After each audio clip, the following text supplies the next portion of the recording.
Welcome back, Cyber Explorers. It's Alfie, and in this video we'll explore together with this step-by-step guide, how to create a custom keyboard shortcut in Windows 11.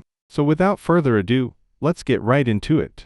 To create a custom keyboard shortcut in Windows 11, you can use built-in methods for launching apps or folders, or third-party tools for more advanced customization. Here's how to do both. Method 1. Create a shortcut for an app or folder.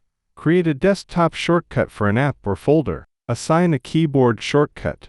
Right-click the new desktop shortcut and choose Properties. Go to the Shortcut tab. Click the Shortcut key field and press your desired key, for example, N. Windows will automatically prefix it with Ctrl+Alt, making it Ctrl+Alt+N. Click Apply, then OK. You can now use Ctrl+Alt+N to launch that app or folder.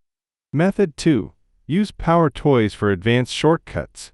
If you want to remap keys or create shortcuts for specific actions, install Power Toys from the Microsoft Store. Open Power Toys and go to Keyboard Manager. Enable Keyboard Manager. Click Remap a shortcut. Choose the physical shortcut, for example, Ctrl+Shift+P, and map it to a desired action or key. Optionally, target a specific app for the shortcut. This method allows you to override default shortcuts or create app-specific ones. And that's it for today. If you found this video helpful, please give it a thumbs up, consider subscribing, and don't forget to activate the notification bell so you won't miss out on any new uploads. Thank you for watching. Until next time, see you later.